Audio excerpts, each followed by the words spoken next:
Assalamualaikum warahmatullahi wabarakatuh. Halo Sobat Sehat, selamat datang di Pharma Talks. Pharma Talks merupakan nama baru dari program podcast kesehatan yang sebelumnya dikenal sebagai Pokemon. Podcast kesehatan memberi informasi. Meskipun hadir dengan nama baru, kami berkomitmen untuk berbagi informasi seputar kesehatan dan kefarmasian yang tentunya akan sangat bermanfaat bagi Sobat Sehat. Senang sekali karena pada kesempatan kali ini kita dapat berjumpa di episode perdana Pharma Talks periode kepengurusan 2026-2027. Saya, Vina Mailatur Rahma, akan menemani Sobat Sehat dalam diskusi yang menarik dan tentunya akan sangat bermanfaat. Di episode kali ini kita akan membahas tema mitos versus fakta penggunaan obat yang sering disalahpahami masyarakat. Pastinya teman-teman Sobat Sehat sering kali mendengar berbagai informasi seputar kesehatan. Seperti kalau obat antibiotik kalau sudah sembuh kayaknya nggak apa-apa deh, masih sisanya dibuang aja atau tidak usah diminum lagi. Atau semua obat itu kayaknya bakal lebih awet deh kalau misalnya disimpan di kulkas. Tapi sebenarnya ya, belum tentu semua informasi yang beredar yang seringkali kita dengar itu benar-benar fakta. Bisa jadi itu banyak kesalahan yang beredar, terutama pada era digitalisasi seperti ini. Nah, untuk menjawab berbagai hal tersebut, hari ini kita akan membahasnya melalui konsep Dagu Sibuk, yaitu dapatkan, gunakan, simpan, dan buang obat dengan benar. Dan tentunya sudah hadir bersama kita narasumber yang luar biasa yang akan membantu menjelaskan dan menjawab berbagai pertanyaan kita seputar kesehatan, yaitu Ibu Apoteker Intan Diah Pertiwi Esfa. Ya, halo, selamat sore. Sore ya berarti ya ini. Ya, selamat sore Ibu Intan. Ya, bagaimana kabarnya? Alhamdulillah luar biasa. Allah Akbar, kayak ATK ya, gak mau kalah dong. Alhamdulillah, harus tetap semangat Iya, walaupun semangat sudah walaupun sore. sore. Betul. Iya. Selamat datang di Pharma Talks dan terima kasih karena sudah berkenan untuk menyempatkan waktunya hadir di sini. Sama-sama. Iya Ibu. Sebelum kita masuk ke pembahasan ya teman-teman, mari kita berkenalan lebih dekat dan Ibu izin untuk memberikan informasi terkait profil Ibu. Oke, bismillahirrahmanirrahim. Assalamualaikum warahmatullahi wabarakatuh. Waalaikumsalam warahmatullahi wabarakatuh. Perkenalkan Sobat Sehat ya, berarti ini deh. Iya. Nama saya Intan Diah Pertiwi. Saya berpraktik di Apotek Unsut. Kalau yang belum tahu Apotek Unsut ada di Jalan Dr. Suparno ya, di gedung IAB Integrated Academic Building lantai 1. Yang belum pernah main bisa main ke sana ya. Kalau ketemu sama apotekernya konsultasi boleh gratis. Wow, luar biasa ya. Ibu ini merupakan lulusan dari Farmasi Universitas Jenderal Sudirman. Betul, angkatannya agak panjang ya, 2011. Oh, juga ini ya, apoteker di Universitas Muhammadiyah Purwokerto. Betul. Sebenarnya oh iya, aslinya dari Purwokerto. Purwokerto saja. Asli ya. Iya. Oke, baik. Itulah profil singkat dari narasumber kita yang keren banget di hari ini. Insya Allah. Ibu senang sekali ya bisa berbincang langsung. Iya, makasih kesempatannya juga buat sharing-sharing ya. Ini dulu sharing-sharing santai aja. Santai aja teman-teman. Tapi santai-santai gini kita bisa memberikan insight baru loh seputar kesehatan kefarmasian gitu ya Bu. Nah Ibu, sebelum kita mulai mungkin Ibu bisa menyapa dan memberikan opening statement dulu nih kepada teman-teman Sobat Sehat. Oke, opening statementnya mungkin lagi musim-musimnya nggak tentu ya, kadang hujan, panas kayak gitu. Jadi lebih ke jaga stamina tubuhnya. Kalau yang lagi habis UAS ya, masih lagi UAS, jangan stres-stres, kurangi stresnya, healing-healing ke tempat yang mungkin yang hijau-hijau atau kulineran gitu. Sama jangan lupa doping vitaminnya karena musimnya nggak tentu, tapi semangatnya harus semakin on fire terus. Harus gitu aja. betul ya. Ya di UAS. Betul sekali Ibu, ini baru selesai banget nih ya. Selesai ya, persiapan mudik berarti dong. Iya, pulang kampung nih kan. Ibu. Nah, kalau berbicara tentang penggunaan obat nih ya Bu, saya rasa masih banyak sekali informasi yang beredar di masyarakat itu masih salah gitu paham dari masyarakatnya itu terkait obat. Padahal kan obat itu sangat penting ya Bu ya. Dan Betul. sedikit kesalahan itu bisa sangat berakibat pada kefatalan gitu ya. Betul. Iya betul. Nah, selama Ibu jadi apoteker, apa sih kesalahpahaman tentang obat yang sangat sering gitu dijumpai di masyarakat?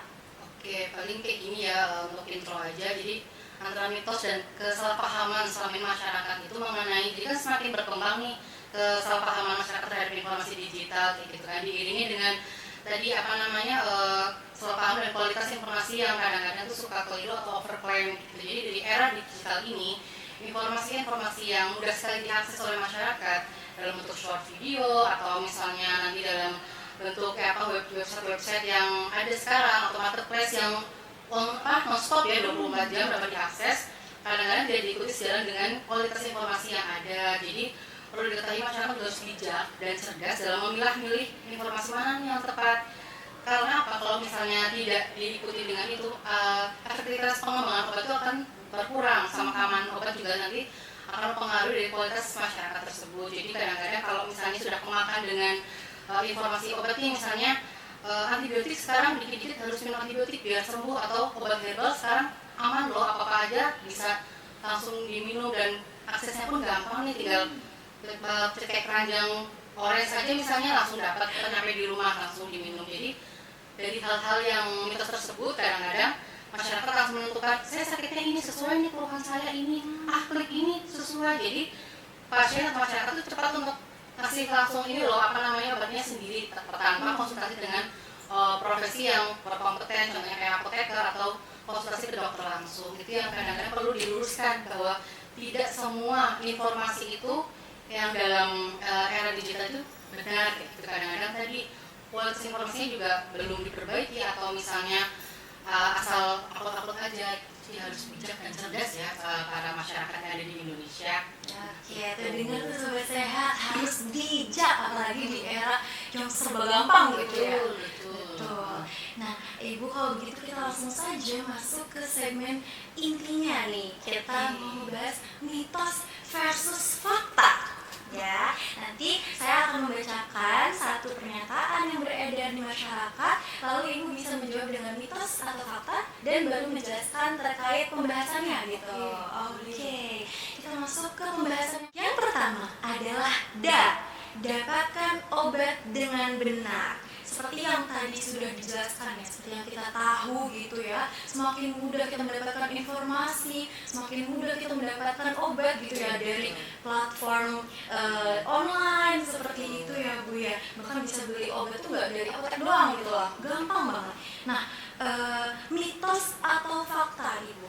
Kalau obat itu aman dibeli di mana aja selama kemasannya masih baik dan harganya lebih murah.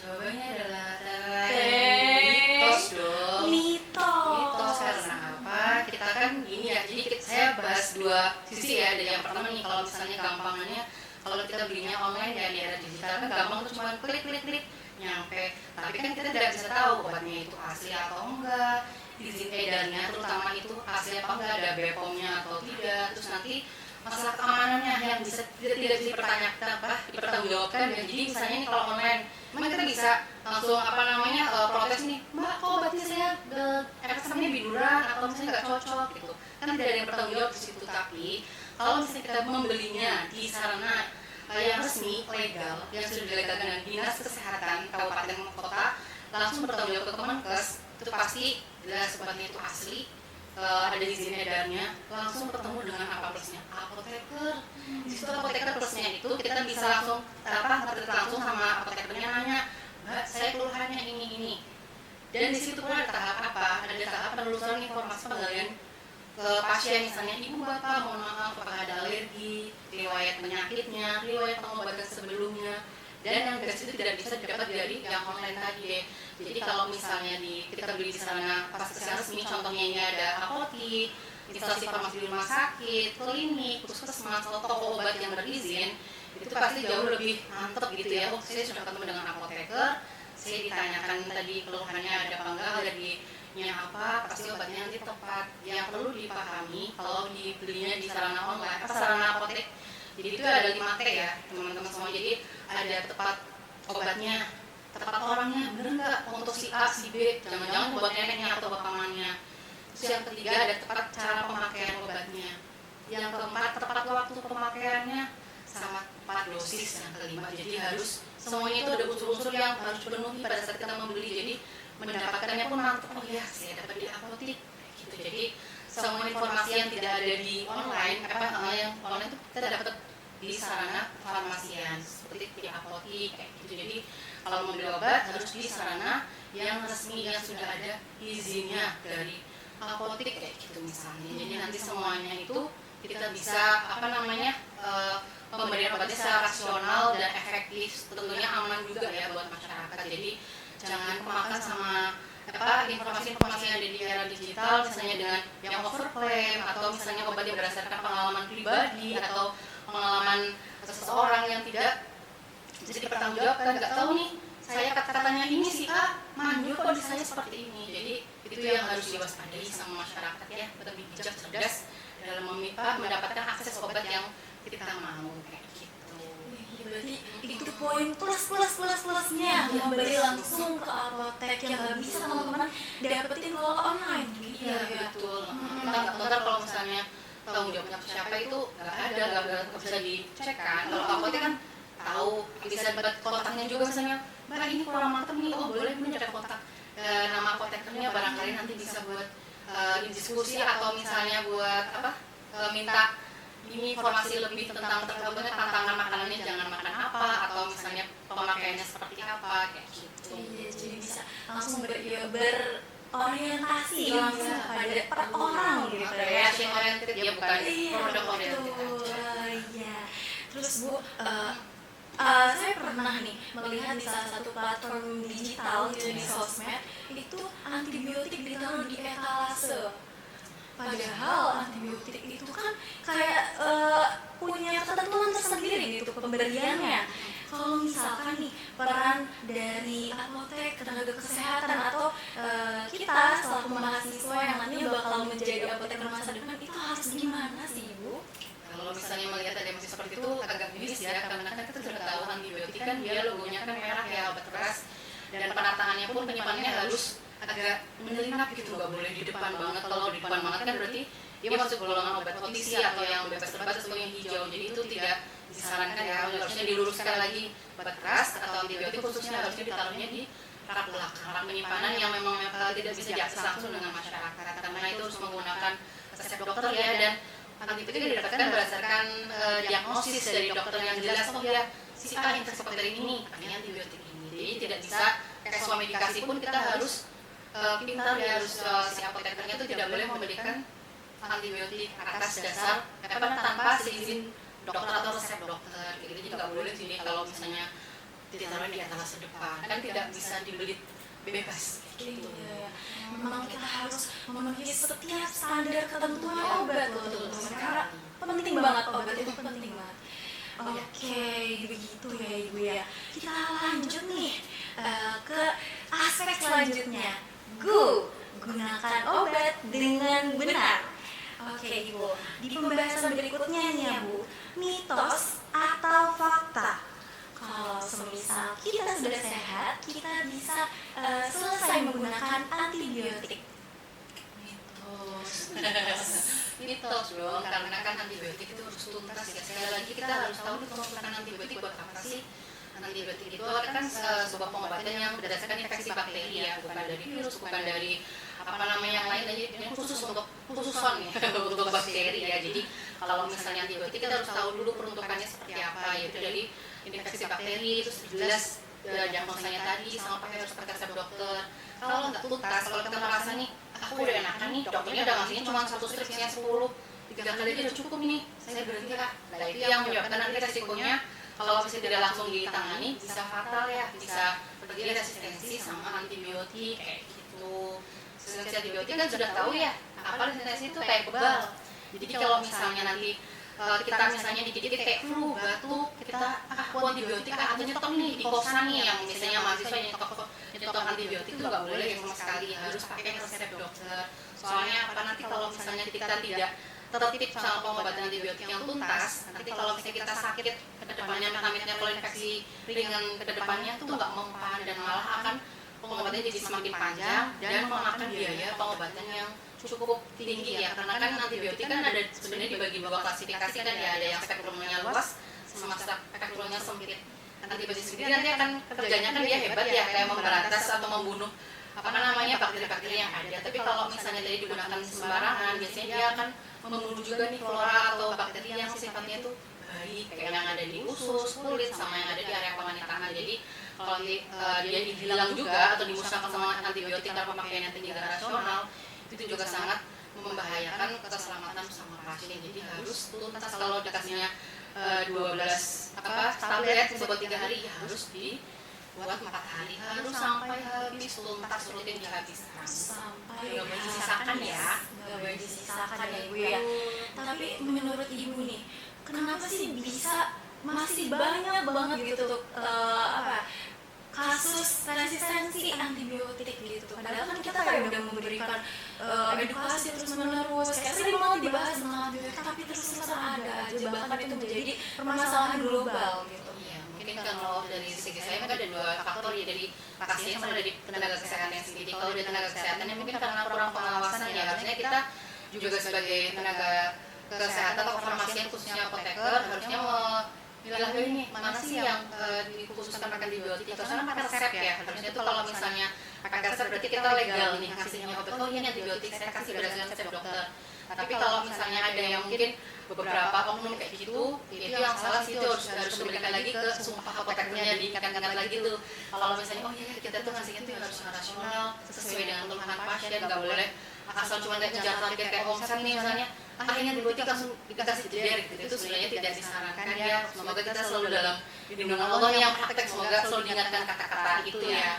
Tapi kalau yang dari segi masyarakat mungkin karena tadi menggunakan akses digital, mereka ini batuk, lagi bener-bener hijau, aku beli antibiotik ini kasih biar ini langsung belilah kayak gitu kan. Lewatnya marketplace. Tapi kalau di Banyumas sendiri ya, PCE Banyumas sendiri, insya Allah kalau untuk antibiotik sudah agak tertib ya, sudah tidak boleh tanpa resep, sudah tidak bisa dilayani secara bebas, harus pakai resep kayak gitu. Karena itu tadi untuk menanggulangi resistensi antibiotik yang semakin lama ini ya semakin meningkat. Jadi untuk mencegah hal-hal tersebut, karena nanti susahnya gini deh, kalau misalnya kita tembak sama antibiotik yang ini nggak mempan, nanti pakai generasi yang tinggi lagi dah, dan generasi yang tinggi lagi jadi itu biayanya tuh nggak kecil, harus besar kayak gitu kan. Pengobatannya itu jadi jauh lebih lama dan tadi nggak sesuai dengan apa ya keluhan pasien, malah justru membahayakan pasien. Jadi harus kasih obat yang aman kayak gitu. Intinya kita harus lagi dibaca-baca ini sama konsultasi lagi ke dokter, dok ini saya keluhannya ini. Kalau perlu pasti kalau dokter sudah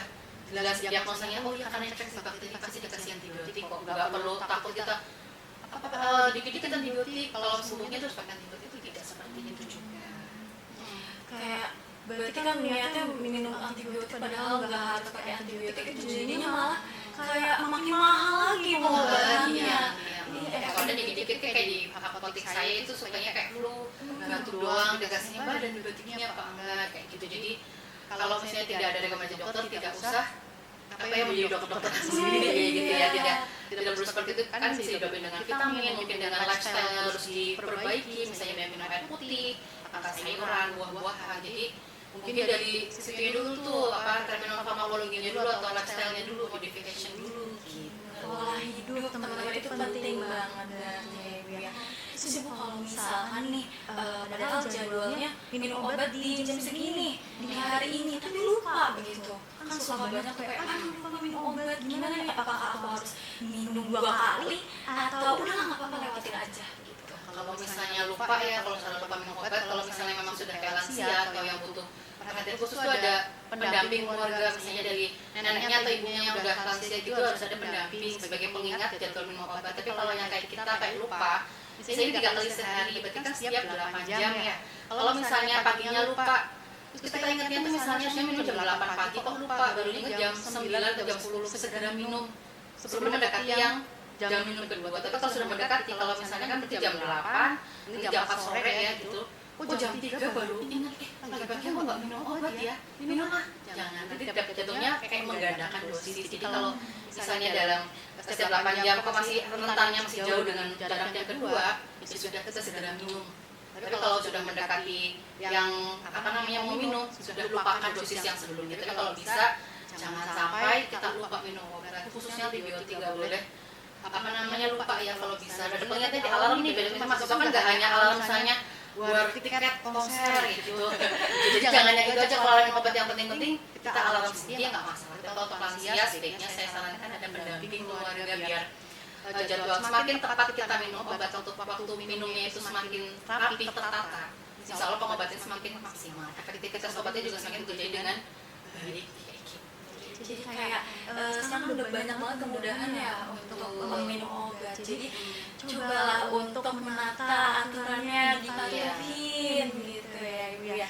Saya nambah, paling kalau yang kayak polifarmasi atau obatnya lebih dari satu macam itu juga harus compliance-nya itu harus ditinggikan, kepatuhan obatnya. Jadi jangan sampai obatnya itu tumpang tindih, misalnya apalagi obat yang kayak misalnya sifatnya itu sakitnya sakit kronis atau metabolik kayak gitu atau degeneratif, itu harus rapi sekali. Kalau bisa ada kotak obat yang paginya satu kotak sama anaknya tuh dipretelin sendiri, dimasukin ke pagi ya mah, ini yang buat siang, ini buat malam. Itu justru lebih meningkatkan compliance pasien dalam meminum obat seperti itu. Berarti itu ya Ibu ya. Sebenarnya kalau kita ngebahas terkait penggunaan obat itu bakal panjang banget. Iya, karena penggunaan obat itu emang kayak ininya gitu loh, gimana cara kita minum obatnya, waktunya kapan, gitu kan, aspeknya. Tapi yang paling penting menurut aku kayaknya lebih ke lifestyle ya Bu ya. Iya, lifestyle. Iya benar. Karena mungkin ya Bu ya, kalau di mahasiswa kayak kita gitu ya, mungkin kan kita kan lagi transisi dari yang sekolah yang biasa tatap sama orang tua gitu. Terus sekarang kayak mandiri gitu. Bapak sendiri. Kadang kayak udah jarang olahraga, makan yang nggak tertib, gitu. Terus begadang sampai jam 3 malam gitu. Iya. Itu kan sangat tidak bagus ya Bu ya. Iya, betul. Apalagi kopi ya, sekarang kan kopi sama marak itu begadang. Itu yang harus diperbaiki jam tidurnya, itu jam, karena tubuh kan nggak hanya punya kayak kemampuan dalam itu kan ada jam biologis tubuh ya, kayak misalnya ini kalian belajar lambung ini istirahatnya jam sampai jam berapa malam sih, makanya kadang ada aturan nggak boleh makan di atas kayak jam 5 atau jam berapa malam, karena kan lambung itu harus waktu beristirahat. Jadi semua organ tubuh harus istirahatkan. Makanya kalau mahasiswa mungkin ditata aja jadwalnya pakai rundown mungkin ya, sehari saya harus ngapain biar tertib, biar tidak acak-acakan gitu antara misalnya tadi karena kuliah sama tadi begadang itu yang harus dijaga. Karena kebanyakan di apotek kami itu mengeluhkan, Bu, obat tidur ada nggak Bu? Bu, obat lambung Bu, saya kok lemah letih, lesu, lumara itu sering sih. Jadi karena begadang ya Mbak ini iya Bu ini. Jadi harus kalian yang tahu jadwalnya sendiri, kalian harus memanage diri sendiri biar nanti nggak kasihan sih, karena kan kalian produktivitasnya masih tinggi ya. Jadi mungkin kalau hari Sabtu Minggu kan apalagi Jumat sekarang udah home WFH gitu. Jadi mungkin bisa gor susu, nanti lari-lari kecil atau nge-gym. Sekarang kan lagi ini kan atau olahraga kayak pilates, pedal gitu ya. Berarti kalau yang udah datang ke apotek Unsud itu banyak mahasiswa? Ya banyak, karena kan memang itu gedungnya kan kalau misalnya kalian nanti mampir ya, kalau misalnya itu lokasinya memang buat kayak gedung buat praktikum. Jadi kalau ada mahasiswa apa banyak ke situ. Itu juga agak promosi bisanya ya. Bisa free delivery juga, kalau nanti tinggal ngechat WA, nanti kalau ini kami proses kami antar sampai depan pos. Secanggih itu ya teman-teman. Jadi menggabungkan daripada ke online shop yang nggak ada penanggung jawabnya gitu ya. Kalau misalkan aku kembali lagi ke yang mahasiswa itu kan lifestyle udah gak benar, kayak udah begadang, minum kopi, makan di baru di jam 2 pagi, Masya Allah Akbar gitu ya. Terus mengakibatkan ada penyakit seperti asam lambung dan lain sebagainya. Kalau dari aku sendiri nih Bu, itu apakah tetap diberikan obat atau jangan dulu deh, kamu baikin lifestyle kamu dulu gitu? Makanya pentingnya kita dapat akses langsung ke apotek itu. Biasanya kita terus dulu nih informasi ke pasien, saya tadi habis ngapain atau makan apa kayak gitu kan. Jangan sampai kita harus dikit-dikit obat. Saya kalau misalnya itu itu dulu apa saya gali dulu informasinya habis makan apa atau jam tidurnya seperti apa, karena kan nggak semuanya langsung obat ya, mungkin tadi dengan modifikasi gaya hidup atau misalnya tadi lebih ke manage jam biologisnya. Oh ya aku pagi itu karena kayak gini, karena kebanyakan itu maksudnya sarapan baru jam 10, aku aja sarapan jam 10 sudah 2 kali ya ibaratnya kita kan.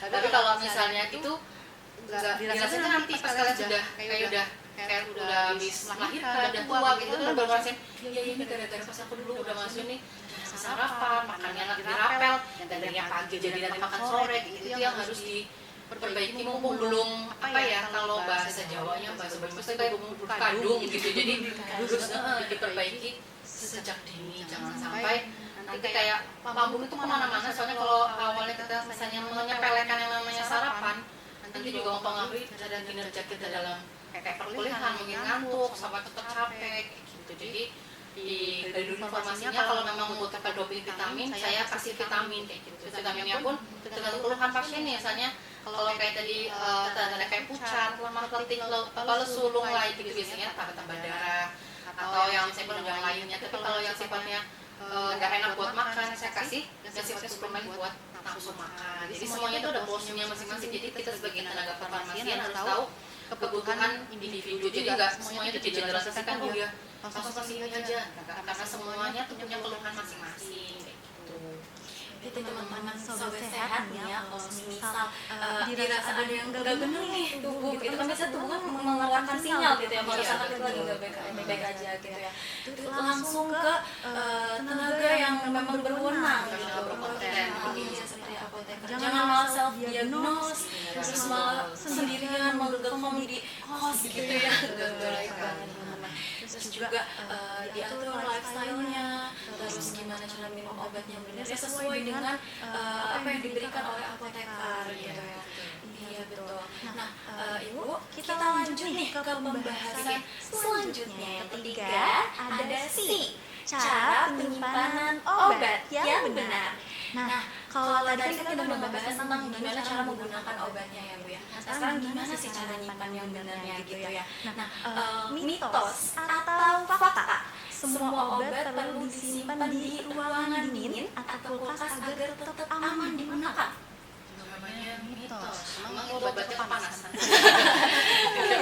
Mitos Ya mitos. Jadi kan kita balik lagi ya, karena obat itu kan punya kestabilan obat sendiri itu masing-masing. Jadi ada yang minuman di suhu dingin, ada di suhu sejuk, ada yang suhu ruang kayak gitu kan. Jadi kalau gampangannya, kalau misalnya kita orang awam lihat di kemasannya, dia tercantum nih penyimpanan simpan di suhu ruang kayak gitu kan. Jadi kita juga harus tahu nih antara suhu dingin, suhu sejuk sama suhu ruang berapa. Kalau kayak suhu dingin 2 sampai 8, kalau suhu sejuk 8 sampai 15 derajat Celcius. Kalau suhu ruang tuh 15 sampai 30 derajat Celcius. Jadi harus disesuaikan dengan karakteristik obat masing-masing. Kalau tadi di kulkas semua, kayak misalnya sirup nih, sirup lah biar kayak seger, mungkin rasanya kayak sirup sesuatu yang lebaran pakai es gitu. Tapi enggak, jadi kalau misalnya kayak sirup, eliksir atau misalnya yang sifatnya suspensi itu jangan ditaruh di kulkas, karena nanti sifatnya akan kayak beku, apalagi di freezer ya.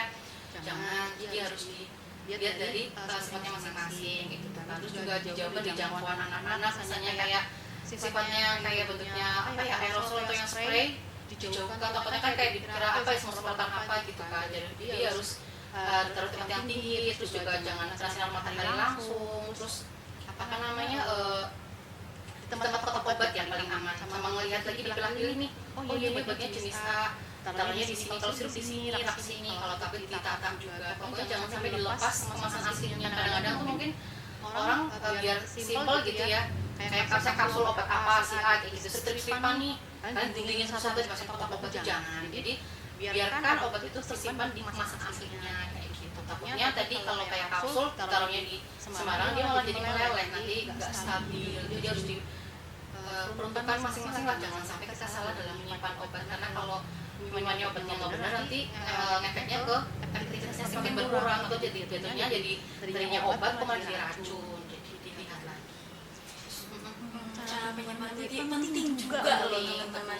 Jangan sampai salah nyimpan kayak sembarang aja gitu kan, itu bisa ngaruh ke efektivitas obatnya yang malah bisa berakibat pada kefatalan lagi gitu ya Ibu ya. Juga mungkin tambahkan juga kalau menyimpan, kita ngeliat nih misalnya kalau salah menyimpan ketika kita buka kayak sirup ya, itu dilihat lagi, oh ya ini masih tetap rapat, tapi kalau sudah dibuka, kalau dalam mulut tutupnya itu kayak berkerang, udah kering, terus berubah warnanya, kok kemarin saya rasa jeruk kok jadinya warnanya kayak coklat gitu, itu sudah rusak, atau kayak berbau, atau tadinya cair jadi kental, itu perlu dilihat lagi. Walaupun SPK masih lama nih, berarti mungkin salah dalam menyimpan obat seperti itu. Itu juga namanya kalau dalam farmasi yang mengenal namanya BUD, Beyond Use Date.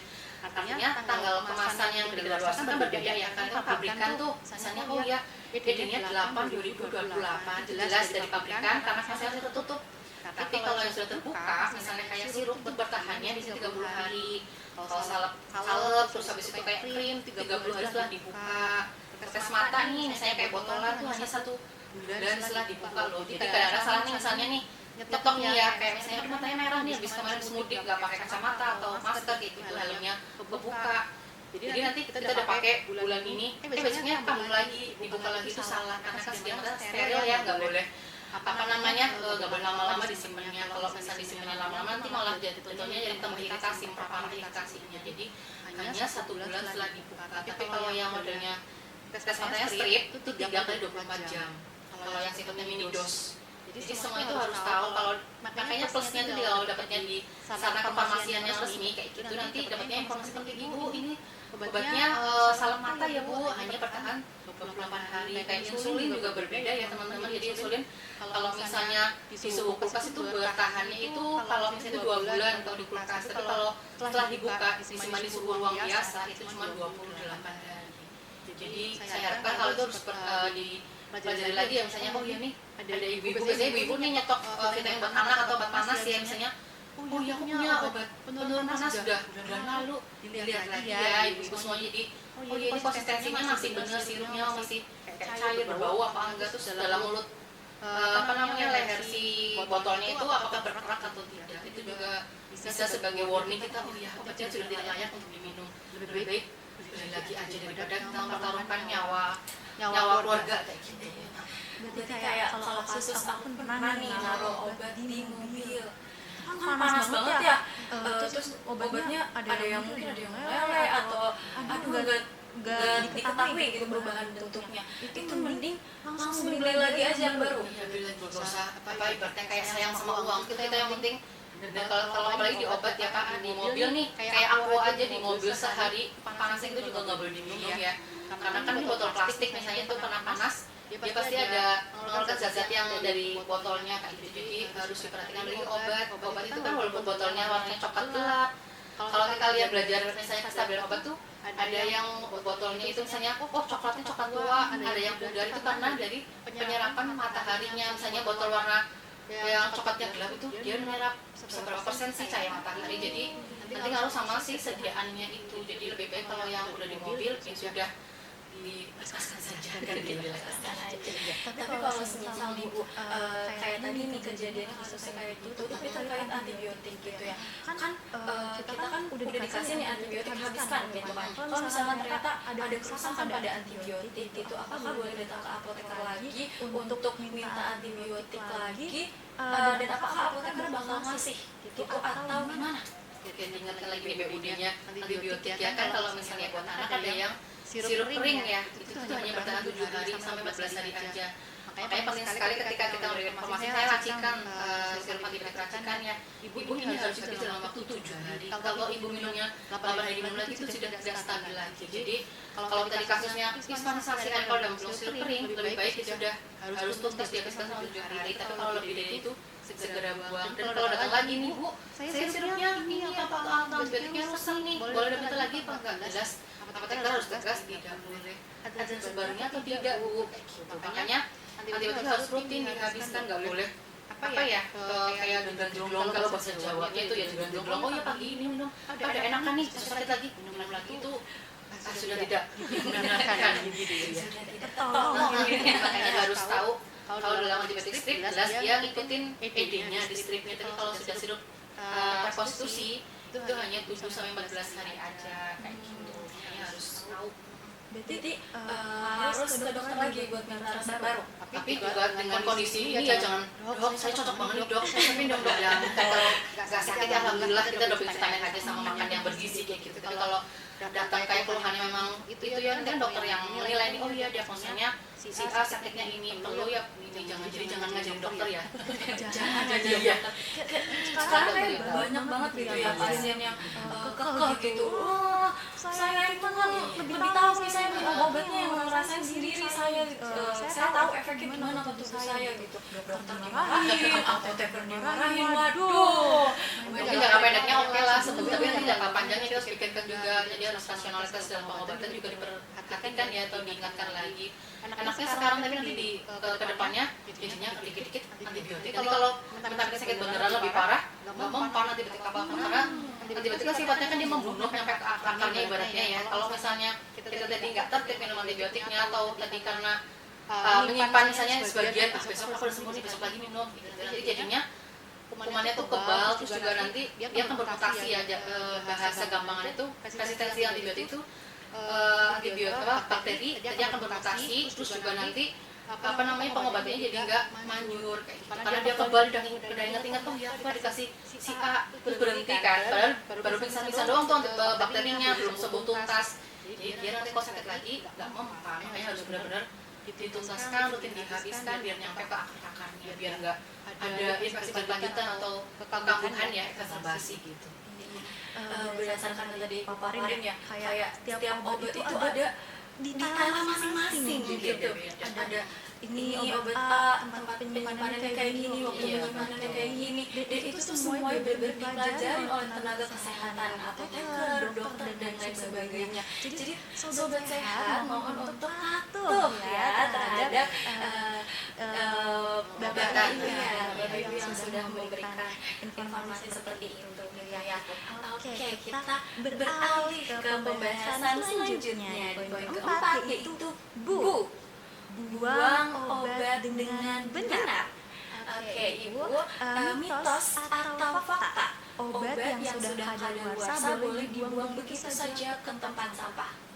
Buang itu harusnya mitos ya, karena nggak benar ya kalau misalnya membuang obat itu sembarangan, karena kita tahu juga nih misalnya kalau ibu-ibu khususnya nih udah tahu nih obatnya ini expired dikumpulkan dulu ibu-ibu. Jadi kalau misalnya semuanya sih nggak ibu aja ya, jadi misalnya itu diidentifikasi dulu nih obat-obat yang sudah ED atau rusak dipilah-pilih dulu. Terus kalau misalnya dalam bentuk kan biasanya ada etiket ya yang wadah plastik itu dihapus atau dihilangkan identitas si obatnya pasiennya, atau misalnya kemasan dalam labelnya juga dicopotin dulu. Terus nanti kalau misalnya treatment setiap obat beda, kayak pemusnahan atau pembuangan obat tablet, sirup, itu semuanya beda ya. Jadi kalau misalnya kayak obat-obatan itu kalian buka stripnya, digunting-gunting dulu kemasannya, dilepasin semuanya sampai bentuk tablet-tabletnya banyak. Itu kalau sirup itu juga treatmentnya juga beda, harus ditaruhkan dulu pakai air, terus nanti dibuangnya juga nggak sembarangan ya. Jadi kita juga harus memikirkan lingkungan sama keselamatan sekitar kayak gitu. Jadi kalau misalnya tadi kayak tablet dari dilepasin stripnya terus digunting-gunting, diiniin, dihancurin, dibubukin kayak gitu kan, dibikin bubuk, nanti dibuang di kantong plastik atau direndam di tanah. Tapi kalau misalnya sirup, kalau masih agak tinggal setengah tuh dikasih diencerkan dulu dengan air, baru kita buangnya pun harus yang gak jauh dari pemukiman atau dari saluran air yang gak dekat sama rumah juga. Tapi kalau bisa jadi tambahkan ada juga ya kayak tambahin pasir atau misalnya tanah di dalam botolnya, buang ke tempat sampah. Yang penting jangan sampai kemasannya masih utuh wujud obat kayak gitu, karena takutnya disalahgunakan sama orang kayak gitu. Kadang-kadang kan mungkin botolnya diambil lagi buat apa kayak gitu kan. Jadi jangan sampai mencemari lingkungan sama keselamatan orang kayak gitu.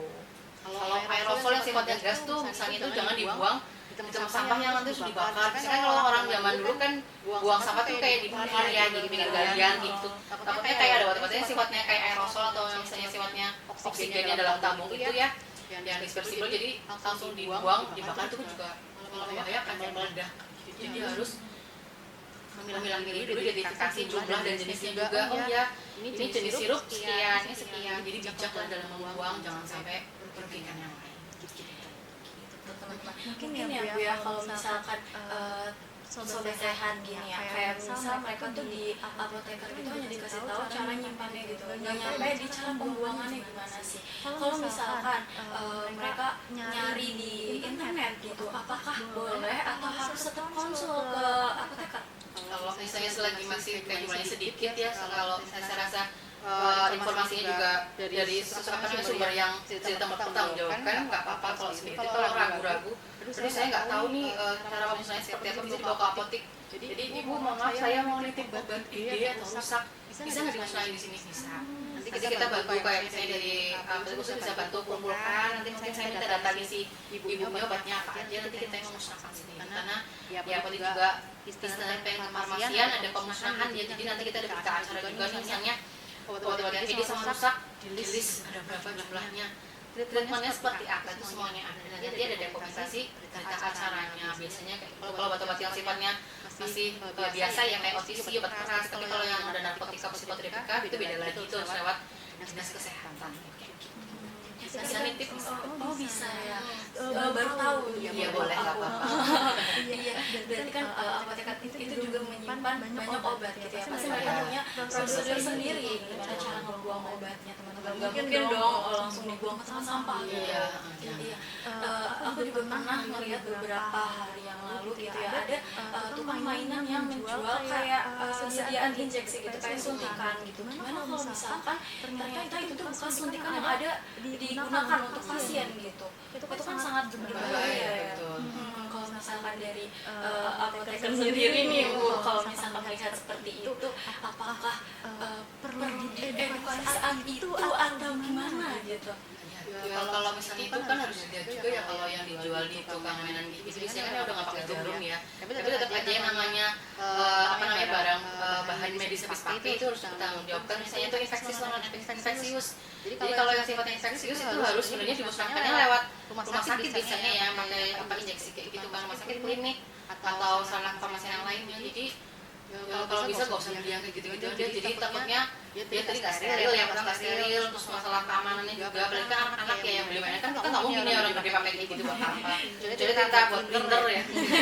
Bisa, tapi kan yang penting selagi nggak pakai jarumnya, saya rasa nggak masalah. Kalau saya mau dipastikan lagi itu mau buat mainan, lebih ke sterilisasi aja, kan kita juga bisa pakai alat yang sterilisasi yang sifatnya rumahan atau misalnya apa gitu bisa. Tapi kalau yang dijual di sarana kefarmasian yang resmi itu biasanya masih ini ya, masih tersegel, tapi diperuntukannya pun nggak bisa lebih bebas ditanyakan lagi misalnya apa. Biasanya kalau dapat konsult buat praktikum kita masih diperbolehkan, tapi kalau yang jumlahnya ya banyak kok, orangnya agak meragukan, ya udah kita berhak untuk Pak hold dulu nih, mohon maaf Pak, misalnya ini nggak ada atau kosong gitu. Jadi penyimpanan pun tidak boleh sembarangan, nggak boleh di depan umum banget nih, kamar itu udah sering nih gitu juga.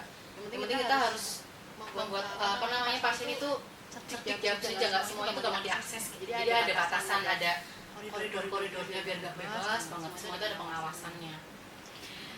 Terus juga pernah nih tempat skincare gitu kan, skincare juga kan termasuknya ke yang ada dosis-dosis tertentu kandungan obat gitu ya Bu ya. Itu tuh dijadikan wadahnya itu dijadikan tempat makanan Ibu. Ada Ibu. Nah itu gimana kok bisa gitu masyarakat ada aja kepikirannya gitu. Kalau misalkan dari Ibu sendiri gimana menanggapi hal seperti itu? Itu balik lagi ya ke orangnya ya. Saya kalau misalnya ketemu sama saya ingatkan ya dengan ada yang baik juga, tidak boleh kayak menghardik sifatnya, tapi mengingatkan nanti plus minusnya apa sih kalau misalnya lewat. Kan ada ya tempat makan kecuali nggak ada sama sekali tempat makan, mungkin satu-satunya ya sudah gimana lagi gitu. Tapi kalau bisa jangan dipakai bahan-bahan yang habiskan, apalagi kayak misalnya bekasnya krim atau apa itu kan ada zat kimia. Jadi kalau bisa beli yang bebas bebas free ini free kayak gitu. Jadi plastiknya pun juga ada nomor-nomornya kan, itu kan harus dilihat lagi yang boleh sekali pakai atau yang suhunya berapa. Jadi kalau bisa jangan sampai digunakan untuk tempat makan, karena tadi sifatnya buat krim atau material-material lain itu kan sangat berbahaya ya. Walaupun sedikit berapa persen, 0, sekian persen, tapi tetap aja namanya zat kimia, terutama yang kena makanan masuk ke dalam mulut, jadinya nanti masalah. Dan bukan satu aja, tapi akumulasi dari beberapa jangka waktu panjang, misalnya dari sehari oke lah nggak apa-apa, 2 kali 3 kali, jadi kan imbasnya nanti gitu. Jadi sebelum jadi jangan sampai kayak gitu. Lagi-lagi jangka panjangnya. Iya, jangka panjang. Jadi sobat sehat jangan ngide-ngide, apalagi terkait obat gitu ya. Itu kan obat itu sepenting itu gitu. Perlu kita tahu ini bakal gimana dampaknya. Salah dikit itu bakal ya fatal gitu, ada akibatnya gitu ya. Karena ada dua mata kayak ini ya, obat itu ya kayak jadi obat memiliki racun. Jadi kalau kita penggunaannya sesuai dengan takaran yang jelas, aturan cara pakainya, itu jadi pengobatan. Tapi kalau yang tadi dengan pengobatannya aja nggak maksimal, nggak tuntas, yang kan jadi sebaliknya jadi racun. Jadi kita harus rasional, terus juga apa namanya pemakaiannya juga harus benar. Jadi biar efeknya juga dirasakan. Oh ya ini obat sebagai obat, bukan sebagai racun atau sebaliknya membahayakan kesehatan masyarakat.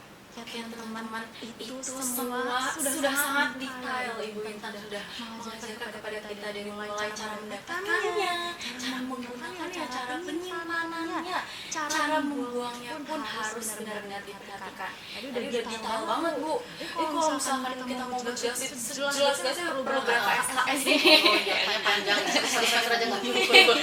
Umur hidup ya belajar ya. Jadi teman-teman didengarkan lagi gitu ya informasi-informasi yang didapatkan gitu ya. Terus pokoknya informasi yang diberikan oleh tenaga kesehatan itu benar-benar harus dipatuhi bagaimana cara kita tadi dagu sibuknya gitu benar-benar diperhatikan dan jangan ragu untuk melakukan konseling kepada apoteker karena gratis teman-teman mereka udah belajar banyak hal sampai sedetail itu jadi jangan diragukan jangan malah meragukan Ya, kalian juga belajar terus online learner. Gak saat itu langsung kayak udah lulus nih, kita lupakan, kita juga tetap belajar terus. Kalau nggak tahu, jangan malu-malu buat sebenarnya Bapak Ibu saya cari informasinya lain kayak gitu. Jadi kita juga terus belajar karena ilmu terus berkembang, bukan kayak sifatnya matematika ya itu aja rumusnya itu. Tapi kalau untuk pengobatan itu sangat luas, kayak pengobatan banyak sekali kayak gitu. Jadi memang harus bersinergi antara masyarakat dengan tenaga kefarmasian atau tenaga kesehatan lainnya untuk mewujudkan Indonesia emas nantinya. Indonesia emas yang berjaya, yang sehat-sehat ya syaratnya ya. Jadi sobat sehat tetap belajar untuk informasi seperti kesehatan kayak gini karena ini tuh berpengaruh banget pada kehidupan kita ya Bu ya. Oke, terima kasih banyak Ibu atas penjelasannya. Jadi dari pembahasan kita tadi kita lebih paham ya teman-teman cara tadi dagu sibunya bahwa tidak boleh sembarangan ada ketentuan khususnya gitu ya. Ibu sebelum mengakhiri podcast kita di hari ini, kalau misalkan nih dari Ibu masyarakat nih setelah menonton ini mau mulai menerapkan hidup yang sehat gitu, bagaimana apa yang harus mereka lakukan? Kalau pertama mungkin dari ini ya, karena kan kembali lagi setiap individu berbeda karakteristiknya. Jadi kalau memang kita mau sehat harus mulai dari awal. Kita harus menata tadi manajemen pribadi masing-masing gitu kan. Kalau dari segi pengobatan yang jelas prinsip jadi dagu sibu dapatkan gunakan simpan dan buang itu secara bijak, secara cerdas. Masyarakat juga harus pintar lagi memilah-milih informasi di era digital. Jangan sampai kemakan dengan yang sifatnya overclaim, terus apa namanya pengobatan yang sifatnya ini manjur banget kayak gitu, atau berdasarkan pengalaman pribadi, atau kayak misalnya orang kadang misalnya ibu sakit apa, ini saya punya obat yang kemarin manjur sesuai keluhannya sama ibu, ini aja bu cocok. Itu juga harus hati-hati ya sobat sehat semuanya, jangan sampai kita minumnya nggak tahu kita itu minum apa gitu kan. Jadi harus jangan segan-segan berkonsultasi, meluangkan waktu sedikit atau meluangkan biaya transportasi lah ke apotik sedikitnya nggak seberapa, tapi insya Allah nanti dapat plus-plusnya tuh informasinya dapat, efek sampingnya yang dijelaskan, cara pemakaiannya, waktunya, terus apa namanya kontraindikasi atau yang hal-hal misalnya ini kan kalau di marketplace kan kita nggak bisa bilang bu saya sakitnya ini kondisi lagi hamil atau apa, tapi kalau udah face to face ada feedback antara apoteker dengan pasien itu nanti semua komponen informasi itu dapat. Insya Allah nanti kalau dari apotek juga ada dokumentasi ya namanya medikasi form konseling atau form medikasi. Itu jelas ada nama bapak siapa yang sakit, nomor telepon, dan gunanya untuk apa? Untuk memantau atau meninjau kembali pengobatan yang sudah diberikan. Jadi apoteker perlu nangkep nih, oh ya saya ngasih ini, nanti takutnya misalnya ada medication error, kita bisa lihat ininya kayak apa ya formnya si pasien ini, jadi data-datanya. Jadi jangan sampai nanti masyarakat apa namanya salah kaprah kayak langsung menilai tadi benar diagnosa sendiri, saya sakitnya ini kayaknya ini, jangan sampai kayak gitu. Harus konsultasi ke dokter sama nanti beli obatnya penting banget dapatnya di yang secara resmi ya, kayak apotik, klinik, puskesmas, instansi farmasi rumah sakit kayak gitu. Jadi mantep kalau pakai resep ya pakai resep, jangan sampai kayak pengen banget antibiotik padahal nggak semuanya kok itu harus belajar antibiotik, tidak selalu antibiotik ya. Ya, terima kasih banyak Ibu. Itu closing statementnya itu nasehatin kita teman-teman buat bisa lebih bijak lagi terhadap kesehatan kita. Itu juga penting loh untuk kita, karena kita yang menjalani hidupnya, kita merasakan sehat, kita yang merasakan sakitnya ya Ibu ya. Nah, jadi dari pembahasan kita tadi, kita dapat mengambil kesimpulan bahwa penggunaan obat tidak boleh sembarangan, mulai dari cara mendapatkannya, penggunaannya, penyimpanannya, hingga cara membuangnya harus sesuai aturan agar aman dan efektif. Nah, Sobat Sehat, itu tadi rangkaian pembahasan kita pada episode kali ini mengenai mitos dan fakta seputar penggunaan obat berdasarkan konsep Dagu Shibu. Semoga dari episode kali ini kita dapat lebih paham dan lebih bijak lagi dalam menggunakan obat di kehidupan sehari-hari, serta tidak mudah percaya terhadap informasi yang belum tentu benar. Cari dulu kebenarannya ya Bu ya, apalagi tentang kesehatan. Harus banget mencari tahu ya ke sumber yang memang resmi, yang terpercaya seperti ini. Ada penelitian ilmiahnya ya, ada sampai katanya banyak banget ya katanya gitu ya. Betul. Oke, terima kasih untuk Sobat Sehat, terima kasih untuk Ibu Intan yang sudah memberikan informasi, begitu banyak informasi tentang kesehatan. Terima kasih Sobat Sehat yang sudah menyimak sampai akhir, dan sampai jumpa di episode Pharma Talks Podcast Kesehatan berikutnya. Tetap jaga kesehatan dan sampai bertemu di kesempatan selanjutnya. Assalamualaikum